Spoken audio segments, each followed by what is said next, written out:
Imagine you were able to transport your brain into the body of a professional pool player. So you, a novice, suddenly had the stroke and the precision and the aim of a pro, and you're able to fire balls in all over the table.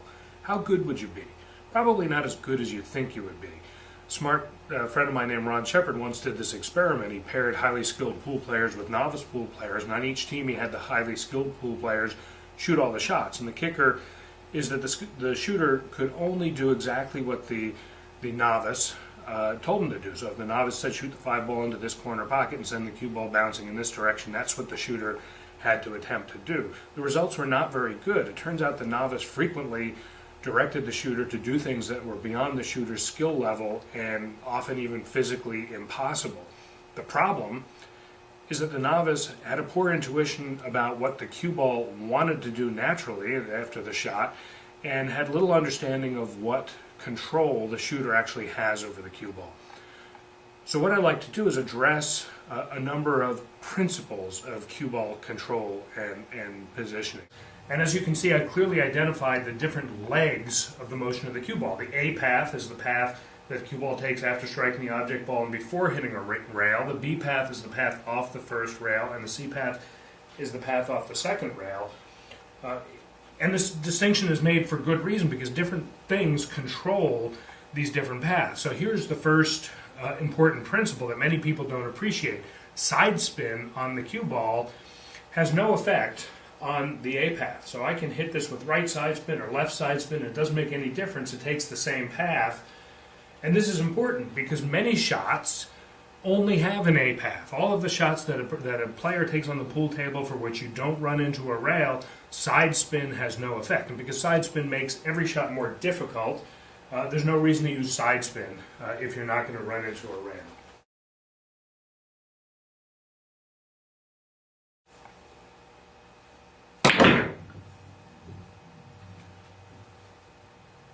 So in the rest of this video, I would like to address the A path and what affects it.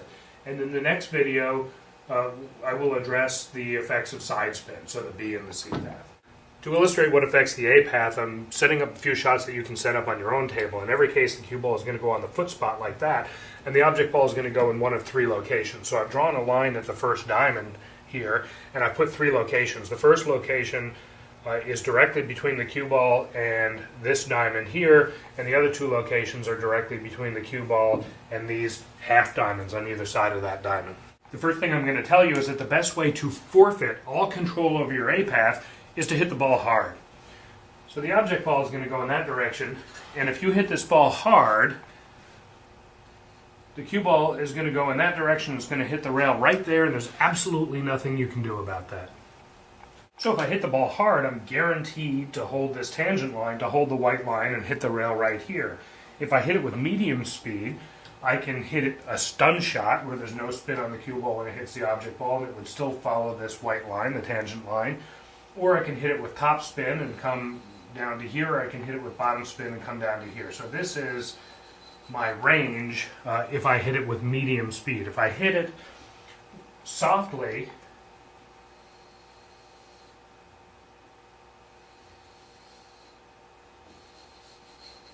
I have maximum control of what the cue ball does on the A path.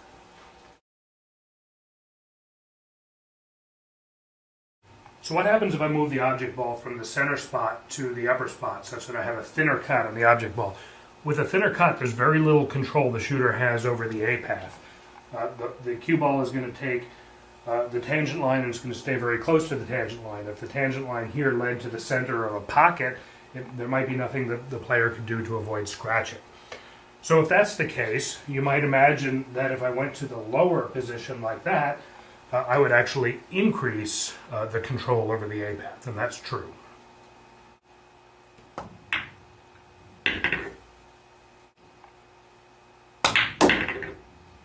Okay, so what you just saw is that reducing the angle had a big effect over my control on the A path.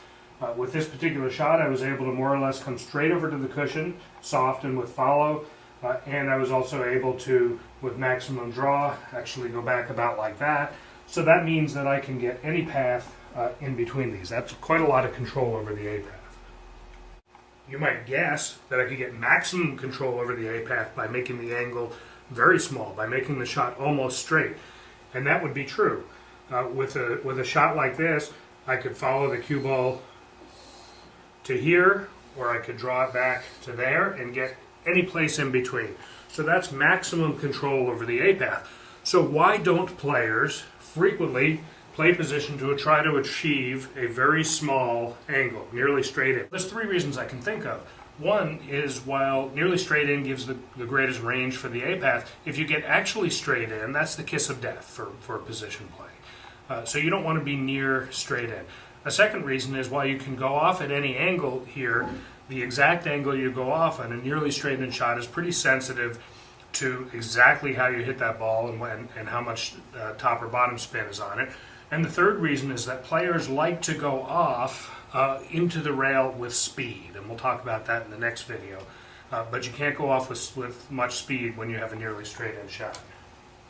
So in summary, for the A path, for all shots hit at an angle like this, the cue ball initially follows the tangent line, and topspin can make the cue ball veer forward of the tangent line, and backspin can make it veer backwards of the tangent line. And there's three things that make the cue ball want to tend to hold the tangent line. One is hitting the cue ball hard.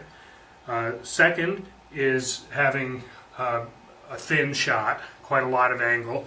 And the third thing is having new or slick cloth. This is relatively new, relatively slippery cloth. That makes the cue ball tend to want to hold the tangent line.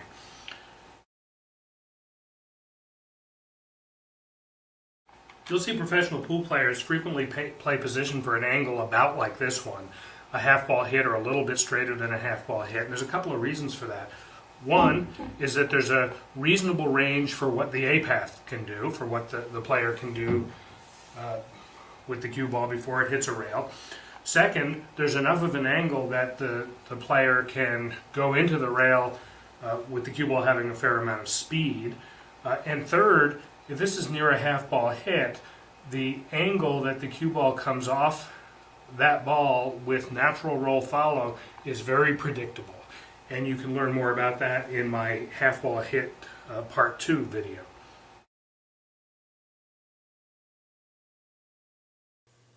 So players control the A path by speed of the cue ball when it hits the object ball and the amount of forward or reverse spin the cue ball has when it hits the object ball. Side spin has no effect on the A path.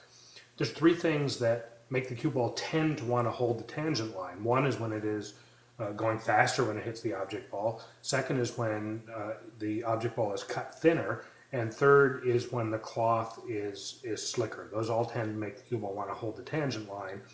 Finally, players frequently play for near a half ball hit on the object ball because the path of the cue ball and the natural rolling cue ball is very predictable in that situation.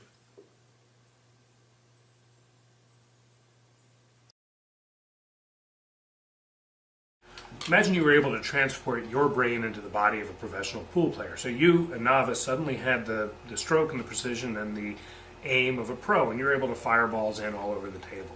How good would you be? Probably not as good as you think you would be. A smart friend of mine named Ron Shepard once did this experiment. He paired highly skilled pool players with novice pool players, and on each team he had the highly skilled pool players shoot all the shots. And the kicker is that the shooter could only do exactly what the novice told him to do. So if the novice said shoot the 5 ball into this corner pocket and send the cue ball bouncing in this direction, that's what the shooter had to attempt to do. The results were not very good. It turns out the novice frequently directed the shooter to do things that were beyond the shooter's skill level and often even physically impossible.